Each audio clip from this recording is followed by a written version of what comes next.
નમસ્કાર વિદ્યાર્થી મિત્રો, એજ્યુટેકનો ચેનલમાં આપનું સ્વાગત છે। આજે આપણે ધોરણ 10 વિષય ગણિતમાં પ્રકરણ નંબર 2 જે છે બહુપદીઓ, તેનો સ્વાધ્યાય 2.2 જોવાનું છે, બરોબર। દાખલા નંબર 4 પહેલાનો ચોથો। હવે જોવો રકમ, અત્યાર સુધી જે રકમ આવી ને 3 પદ વાળી હતી, દ્વિઘાત બહુપદી અને 3 પદ હોય। હવે જે રકમ છે એ દ્વિઘાત બહુપદી અને 2 જ પદ આપેલા છે। આ તો અગાઉ કરતાંય સહેલું પડે, શું નહીં આમાં આપણે ભાગ કે એવું કંઈ પાડવું પડે, જેમ અવયવો પાડ્યા એમ એવું કંઈ મેળવવાનું નહીં। શું કરીશું, પહેલાં તો ચલ અહીંયા યુ છે તો કઈ રીતે લખશું, પી ઓફ યુ બરાબર 4u² પ્લસ 8u, બસ આ રીતે લખશું। અહીંયા 0 લઈ લેશું, એટલે વ્યવસ્થિત રીતે સીધું લખવું તો 4u² પ્લસ 8u બરાબર 0 થઈ જાય। અહીંયા આપણે 3 પદ નથી આપ્યા, 3 પદ આપ્યા હોત તો 4 પદ કરવા પડે, બબ્બેની જોડ બનાવી દેત, જે સામાન્ય નીકળે કાઢે બરાબર 0 કરે। અહીંયા 2 પદ આપેલા છે, જો તો 2 પદ છે તો 2 માંથી જે સામાન્ય નીકળે એ કાઢો। પદ છે 4u² પ્લસ 8u, એક તો u લાગે કે u બહાર આવે, આ સિવાય તો અહીંયા 4 ને અહીંયા 8 છે, નાની સંખ્યા 4 છે અને 4 ના ઘડિયામાં 8 આવે છે, એટલે આ રીતે હોય 4u² પ્લસ 4 ગુણ્યા 2u। આ એક u સામાન્ય નીકળે, ત્યાર પછી 4 સામાન્ય નીકળે, કારણ કે જો 4 અને આ u² એટલે અહીંયા u હોય, આવી રીતે હોય 4 ગુણ્યા u એટલે એક u અને બીજો 4 બંનેમાં છે તો એટલું બહાર નીકળે, તો બંનેમાંથી 4u બહાર કાઢો તો હજી એક u વધ્યો, ત્યાર પછી પ્લસ અને અહીંયા વધ્યા 2, બસ આટલું વધે એ અહીંયા લખવાનું છે। બંનેમાંથી 4u આપણે બહાર કાઢીએ તો શું વધે, અંદર u પ્લસ 2 બરાબર 0। અગાઉ આપણે 2 કાઉન્સ આવતા હતા ને 2 કાઉન્સને 0 આપતા હતા અલગ અલગ, અહીંયા એક જ કાઉન્સ મળ્યો તો એ એક કાઉન્સને 0 આપો અને બીજું આ જે કાઉન્સ વગરની કિંમત છે એને 0 આપો, બંનેને 0 આપવાના, બરોબર। એટલે શું થાય, અહીંયા નીચે અહીંયા લખું છું કે 4u બરાબર 0 અને હવે કાઉન્સ u પ્લસ 2 બરાબર 0, 0 આપી એટલે કાઉન્સ કરવાનો નહીં। હવે અહીંયા શું થાય, u બરાબર 0 અને 4 જમણી સાઈડ આવે તો 0 ના છેદમાં આવે। હવે અહીંયા શું થાય તો કે +2 જમણી સાઈડ જાય તો -2, તો u બરાબર -2, આ એક શૂન્ય તો મળી ગયું।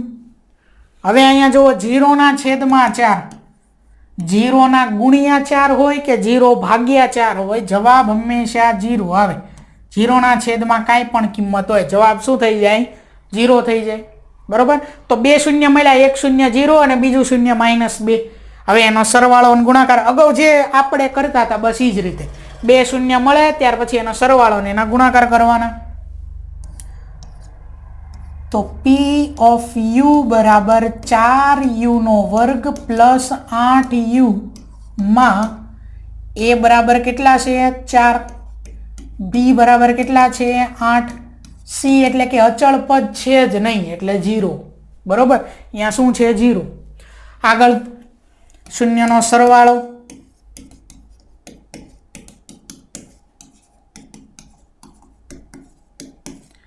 એટલે કે આલ્ફા પ્લસ બીટા।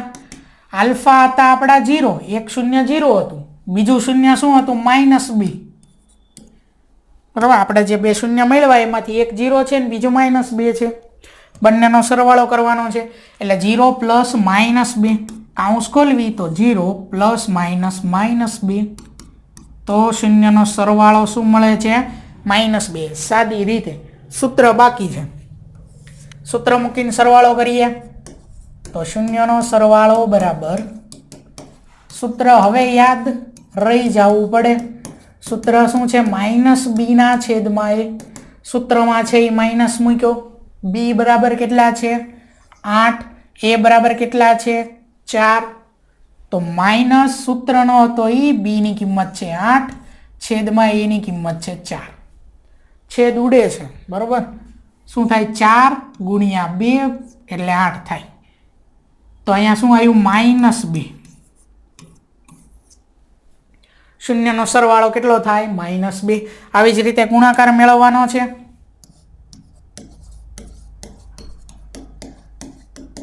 શૂન્યનો ગુણાકાર બરાબર આલ્ફા ગુણ્યા બીટા. આલ્ફા હતું 0 ગુણ્યા બીટા હતું -2. અહીંયા કોઈ પણ કિંમતો હોય કાંઈ ફેર પડે નહીં. શું કામ? ગુણાકારમાં કઈ સંખ્યા બીજી છે? 0. 0 હારે કોઈ પણ સંખ્યાનો ગુણાકાર શું થઈ જાય? હંમેશા 0 થઈ જાય. ચાલો આગળ સૂત્રની મદદથી કરીએ શૂન્યનો ગુણાકાર. શૂન્યના ગુણાકારનું સૂત્ર શું છે? યાદ કરો. c ના છેદમાં એ કિંમત મૂકવાની છે. c હતું 0, આપ્યું જ નહોતું રકમમાં એટલે 0, છેદમાં એ હતું 4, 0 ના છેદમાં 4. 0 હારે ગુણાકારમાં કોઈ પણ સંખ્યા હોય જવાબ 0 જ થાય. 0 ના છેદમાં કોઈ પણ સંખ્યા હોય જવાબ 0 જ થાય. યાદ રાખજો. માઇનસ આવી રીતે હોય 0 ના છેદમાં -5 તોય જવાબ 0 થાય. એમાં પછી માઇનસ કે એવું ન આવે. 0 માઇનસ વાળો 0 એ 0 જ કહેવાય. બરાબર.